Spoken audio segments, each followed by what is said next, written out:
Thalassery press ഫോറത്തിൽ മാധ്യമപ്രവർത്തകർക്ക് ജോലി സംബന്ധമായി കൂടുതൽ സൗകര്യങ്ങൾ ഒരുക്കുന്നതിന്റെ ഭാഗമായി ഏർപ്പെടുത്തിയ മീഡിയ റൂമിന്റെ ഉദ്ഘാടനം നാളെ നടക്കുമെന്ന് പ്രസ് ഫോറം ഭാരവാഹികൾ വാർത്താ സമ്മേളനത്തിൽ പറഞ്ഞു.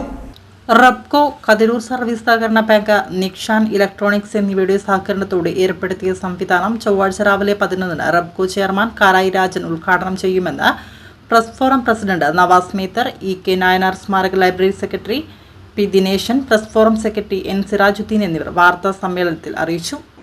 നിങ്ങൾക്ക് എല്ലാവർക്കും അറിയാവുന്ന പോലെ തന്നെ തലശ്ശേരി പ്രസ് ഫോറം ഓരോ വർഷവും ഓരോ സ്റ്റെപ്പ് വികസനത്തിന്റെ പാതയിൽ മുന്നോട്ട് പോവുകയാണ്. ഇപ്പോൾ ജൂബിലി ഷോപ്പിംഗ് കോംപ്ലക്സിൽ ഏതാണ്ട് 3 ഹാളുകൾ നമ്മുടെ കയ്യിലുണ്ട്. പ്രസ് ക്ലബിന്റെ ഒരു ഹാളുണ്ട്, E നാരായണൻ സ്മാരക റബ്കോ ഹാളുണ്ട്. പുതിയ ഒരു മീഡിയ റൂം കൂടി നമ്മൾ സജ്ജമാക്കുകയാണ്.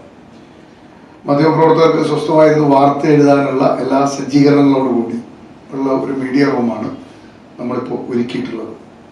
റബ്കോന്റെയും അതുപോലെ നിക്ഷാൻ, കതിരൂർ സർവീസ് സഹകരണ ബാങ്ക്, ഈ 3 സ്ഥാപനങ്ങളുടെയും സഹകരണത്തോടെയാണ് നമ്മൾ മീഡിയ റൂം സജ്ജീകരിച്ചിട്ടുള്ളത്. പ്രസ് ക്ലബിന് നിലവിൽ നമുക്ക് നല്ലൊരു ഹാളുണ്ട്. അത് ഗ്രാൻഡ് തേജസ് ആണ്.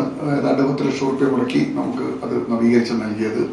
ഇപ്പോൾ പുതിയ മീഡിയ റൂം കൂടി വരുന്നു എന്നുള്ളത് വലിയ സന്തോഷമാണ്. കാരണം മാധ്യമപ്രവർത്തകർക്ക് എല്ലാവർക്കും ഒത്തൊരുമിച്ച് അവരുടെ വാർത്ത തയ്യാറാക്കാനും അവർക്ക് വിശ്രമിക്കാനും അവരുടെ ആവശ്യങ്ങൾക്കൊക്കെ ഉപയോഗിക്കാൻ പറ്റുന്ന രീതിയിൽ ഉള്ള ഒരു ഹാളാണ് സജ്ജീകരിച്ചിരിക്കുന്നത്. 27 രാവിലെ 11 മണിക്കാണ് അതിൻ്റെ ഉദ്ഘാടനം നടക്കുന്നത്.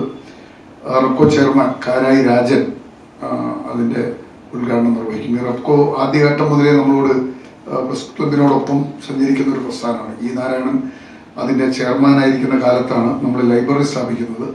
ആ ലൈബ്രറിയിലേക്കുള്ള എല്ലാ ഫർണിച്ചറുകളും അന്ന് E നാരായണനാണ് നൽകിയത്. പിന്നെ അതിനുശേഷം വന്ന കാരായി രാജനും, അതിനുശേഷം N ചന്ദ്രൻ വന്നു, പിന്നെ കാരായി രാജൻ വന്നു. രാജേട്ടൻ ഈ പറഞ്ഞതുപോലെ തന്നെ പ്രസ് ക്ലബിന്റെ